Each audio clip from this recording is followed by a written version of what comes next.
ইব্রাহিম কাদ সাদ্দাকতা রুয়া, তোমার ছেলেকে কুরবানি করতে হবে এই ঠেকা আমার বাঁধেনি। আমি তোমাকে পরীক্ষা করছিলাম তুমি পরীক্ষায় পাস করতে পারো কিনা। তুমি পরীক্ষায় পাস করে গেছো ইব্রাহিম। এই কথা আল্লাহ বলছেন।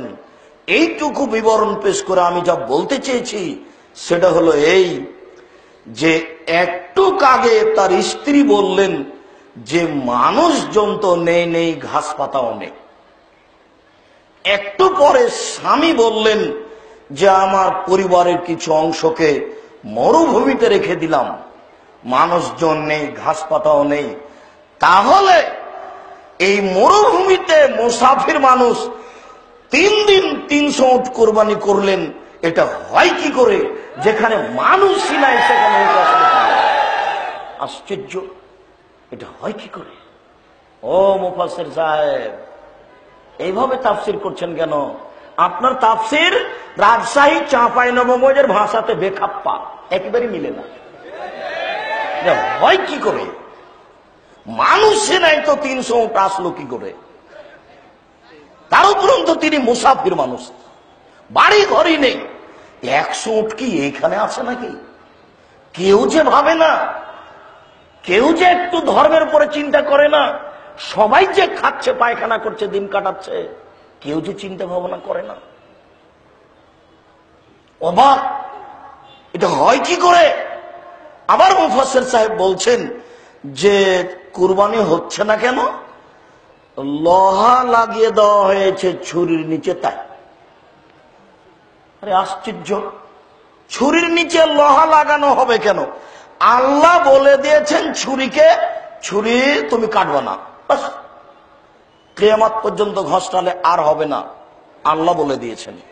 জড় বস্তু আল্লাহর কথা মানে, মানুষ আদম সন্তান বড় নিমুখ হারাম, আল্লাহর কথা মানে না। জড় বস্তু আল্লাহর কথা মানে। দেখবেন দেখবেন একটু দেখেন, এই যে দেখেন বিকেলে বললো কে মূর্তি সব কে ভেঙেছে? কে ভাঙলো মূর্তি? হ্যাঁ, ইব্রাহিম দুষ্ট, এই ছেলেই করবে। ডাকাও তাকে, ইব্রাহিম এসব মূর্তি কে ভেঙেছে? আরে আমাকে বলছেন কেন? ওই যে বড় মূর্তি কুড়াল ঘাড়ে করে আছে তাকেই বলেন না। আশ্চর্য, মূর্তি কি কথা বলতে পারে? আরে যে কথা বলতে পারে না তাকে মানো কেন? আরো খেপে গেল। এই শোনো যুবক, গর্ত খনন করো, আগুন রেডি করো, ইব্রাহিমকে নিক্ষেপ করো। তাই করা হলো। আল্লাহ তাআলা বললেন ইয়া নারু কুনি বারদাম ওয়া সালামা, আগুন শীতল হয়ে যাও। এই যে হয়ে গেল। আগুন জড় বস্তু, আল্লাহর কথা মানে। ছুরি জড় বস্তু, আল্লাহর কথা মানে। আগুন জড় বস্তু, আল্লাহর কথা মানে। দেখবেন দেখবেন নগদ আপনাকে দেখাই, দেখেন কিভাবে জড় বস্তু আল্লাহর কথা মানে। শুধু ছুরি নয়, শুধু আগুন নয়, আপনি আরো দেখেন না, বলার সাথে সাথে আপনার কাছে ধরা পড়বে। ওই যে সে ব্যক্তি বলল, ও আমার আদরের ছেলেরা, আমি এত বড় পাপী, আমি এত বড় পাপী, আমি এত বড় পাপী যে আল্লাহ যদি আমাকে ধরতে পারেন তাহলে সবচেয়ে বেশি শাস্তি দিবেন। অতএব আল্লাহ যেন আমাকে ধরতেই না পারে। একটা কাজ করো তো, আমি যখন মারা যাব তখন আমাকে জ্বালিয়ে অর্ধেক চাই পানিতে ফেলে দিও, অর্ধেক চাই মাটিতে ফেলে দিও।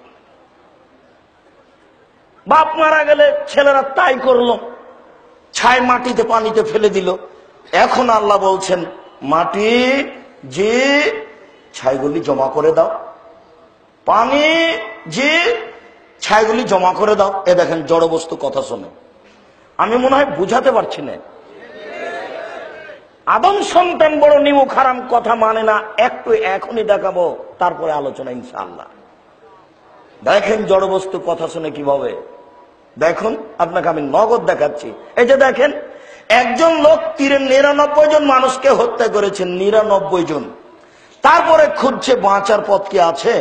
তো খুঁজতে খুঁজতে গেছে দরবেশের কাছে। দরবেশ মানে ইবাদত করে, বিদ্যা নেই।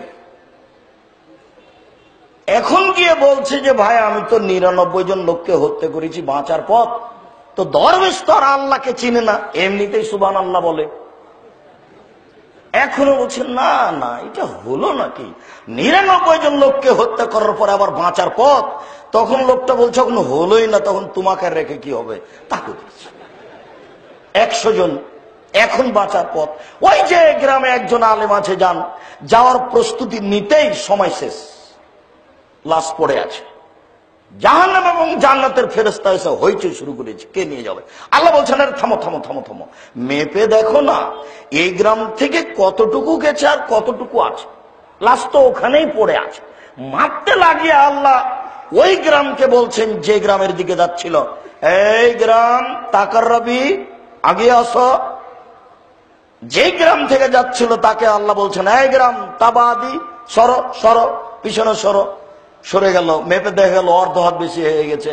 বোখারি মুসলিম, বোখারি মুসলিম মানে, বোখারি মুসলিম মানে আম গাছে জাম ধরতে পারে ধরে না, অমাবস্যা রাতে চাঁদ উঠতে পারে উঠে না, সুঁয়ের ছিদ্র দিয়ে লাঙ্গলের ফাল ঢুকতে পারে ঢোকে না, সুঁয়ের ছিদ্র দিয়ে লাঙ্গলের ফাল ঢোকে যেতে পারে, আম গাছে জাম ধরে যেতে পারে, অমাবস্যা রাতে চাঁদ উঠে যেতে পারে, এগুলো ঘটে যেতে পারে। আমি যে কথা বলছি এতে সন্দেহ আছে বলে কিয়ামত পর্যন্ত চেষ্টা করলে সরিষা ঢোকানো যাবে না, যা বলছি তাই থাকবে ইনশাআল্লাহ। জাতির যদি রাস্তাঘাট করে দিতে না পারি, জাতির যদি স্কুল কলেজ করে দিতে না পারি, জাতিকে চূড়ান্ত সঠিক ধর্ম দিতে পারবো ইনশাআল্লাহ। ধর্মের ব্যাপারে জাতিকে ফাঁকি দিয়ে পরকাল হারাতে রাজি নই। শুনুন, আপনাকে বলছিলাম দেখেন জড় বস্তু আল্লাহর কথা মানে, আদম সন্তান বড় নিমুখ হারাম আল্লাহর কথা মানে না। অতএব মুফাসসিরের এই তাফসীর যে ছুরির নিচে লোহা লাগিয়ে দেওয়া হয়েছে এটা নগদ মিথ্যে। ইব্রাহিম আলাইহিস সালাম যে 3 দিন 300 উট কুরবানি করলেন এটা ডাহা মিথ্যা কথা, এই তাফসীর চলবে না। শুনুন, এই তাফসীর হচ্ছে ওই চাঁপাইনবাবগঞ্জের পুথির গানের মতো। পুথির গান মানে 6 মাসের রাস্তা মর্দ 6 দিনে গেল, ঘোড়ায় চড়িয়া মর্দ হাঁটিয়া চলিল, এটা হলো পুথির গান। ফাতেমা কান্দিয়া কয় আজ বুঝি হুসাইন কারবালাতে শহীদ হয়, ফাতেমা কান্দিয়া কয় আজ বুঝি হুসাইন কারবালাতে শহীদ হয়। যেদিন হুসাইন ইরাকের মাটিতে কারবালার মাঠে শহীদ হন তার 49 বছর আগে ফাতেমা মারা গেছেন। বলেন কাঁদবেন কি করে, এটা হয় কি করে? এগুলো হলো পুথির গান। এই পুথির গান যেমন এই তাফসিরে তেমন। আজ থেকে 18 বছর আগে বলেছি সাদ্দাদের কাহিনী মিথ্যা। এমন কোন মায়ের বেটা কথা বলে না কেন যে সাদ্দাদের কাহিনী সত্য। আরে সাদ্দাদের কাহিনী সত্য তো দূরের কথা, সাদ্দাদের কাহিনী আছে কোথায় এটা খোঁজাই মুশকিল। আপনি 2-1 জন আলেমকে অন্তত 1 সপ্তাহ যাবত আপনার গাজীপুরের যত আলেম আছে সবাইকে জিজ্ঞাসা করেন, আচ্ছা ভাই সাদ্দাদের কাহিনী কোন হাদিসে আছে, কোরআন মাজিদের কোথায় আছে, একটু বলেন তো দেখি উনি কি বলেন।